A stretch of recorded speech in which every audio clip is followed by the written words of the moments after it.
You're watching Let the Quran Speak.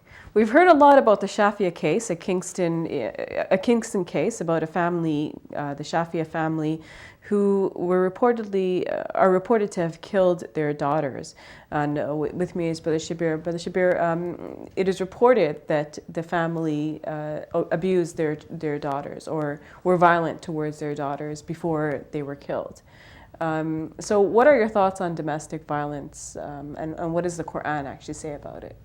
Well, my own thoughts is that there is no room for domestic violence. Violence should not be resorted to at all. If we have differences, we should try to settle them by discussion. If we want our children to follow the faith of Islam, we should try to persuade them, help them to understand the wisdom behind the things that we do, teach them the benefits, teach them about the life hereafter, and then let them make their own judgments about how they want to live their lives after that. Mm-hmm. Obviously, below the age of 16, parents are still responsible for their children. One has to watch over them, make sure that they do not fall into crime or bring harm upon themselves and into the family. Mm-hmm. But if preventive measures need to be enacted, then these should be done within the constraints of the law of the land in which we live, and even within the constraints of the kindness that our religion teaches us to live by. Mm-hmm. Some people think that one needs to make sure that their children follow Islam, even to the extent of using force, to make sure that their children are good Muslims. What do you think of that understanding? Yeah, I think that is not a correct understanding, even though, to grant credit to that understanding, it does have in its favor some narratives. It is mentioned, for example, that if you teach your child to pray when they're 7, and if by the time they're 10 they're not praying, you should beat them. So how should we understand a narrative like this? If it is authentically the words of the Prophet, peace be upon him, then we should see it within a certain social context. I mean, it is a modern sensibility that says that you cannot beat your child.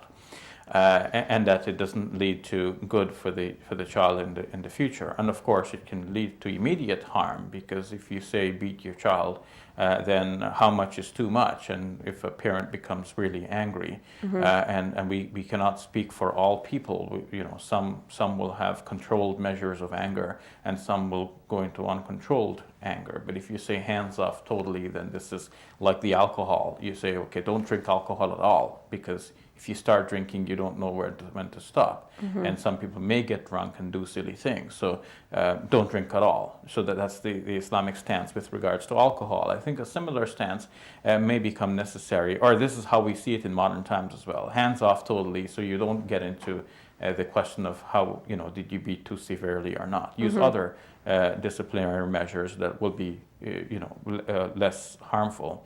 But in the time of the Prophet, peace be upon him, that would not have been the sensibility. In fact, we know that in the Old Testament it says that the rod is good for the child. Nothing is mentioned of that in the Quran. It says that you must have a rod and to discipline your child with a rod. So it's not an Islamic requirement based on the Quran. If these words in the Hadith is really the words of the Prophet, peace be upon him, it can be interpreted now as perhaps more conducive to the time in which the Prophet, peace be upon him, lived, when this was commonplace. And so if people might have been beating their children for so many other things, big and small, then for something as important as prayer, that we should see the Hadith then as emphasizing the importance of prayer, but not to take that as a requirement that you must beat your child to pray. In fact, everyone can see that beating your child to make them pray is not really going to help them to pray, because it might help them to pray that one prayer, but when you're There's not so around, many prayers in the day that you can't control all of them. If you really want your child to pray, don't beat them to pray, because that associates prayer with something negative, and they'll only wait for the time when you're not around to beat them, so that they don't have to pray and they won't get beaten. But if you want your children to pray, teach them how to pray, and teach them the benefits of prayer, and help them to shape a thinking that is oriented towards a life hereafter. So they want the benefits of paradise, and they want to pray in order to please God so that they can be on God's good side on that fateful day when there is a separation between the sheep and the goats. They want to be in God's favor and receive God's blessings. Tell me about verse 434, because it's often quoted in this regard when people talk about domestic violence, and it seems to suggest that the man of the household should take care of his women, and sort of guide them in the appropriate way. Yes, I don't know how much time you have, but 434 requires some discussion because we have a couple of minutes. It has been commonly understood that this verse authorizes a man to beat his wife, and the commentaries offer some restrictions and limitations and so on. But despite all of those restrictions and limitations, I believe that basic idea that this verse authorizes a man to beat his wives is incorrect. That's not what the verse is about at all. If the verse is read in its context, it will be evident that this verse is referring to sexual impropriety and how the society as a whole should deal with it, so that the leadership within the community, whether it be the qadi or the judge or the Muslim imam, should deal with those who have committed adultery, or crimes close to adultery but of a lesser nature, which might be referred to in the Arabic as fawahish. Okay. So you're saying it shouldn't be meted out by, a man towards his wife or his daughters or something else? No, because it's not even addressing the husband. The verse doesn't say, oh, you men, this is how you treat your wives. The verse is addressing believers in general. See the verse that comes after it, verse number 35. Verse number 35 of Surah 4 says, "In khiftum shiqaqa baynihima, if you fear a breach between the two of them," meaning between a husband and a wife, then you appoint somebody from his family and somebody from her family to discuss the issue. So who is being addressed? It's neither the husband nor the wife. It is the Muslim community leader. Okay.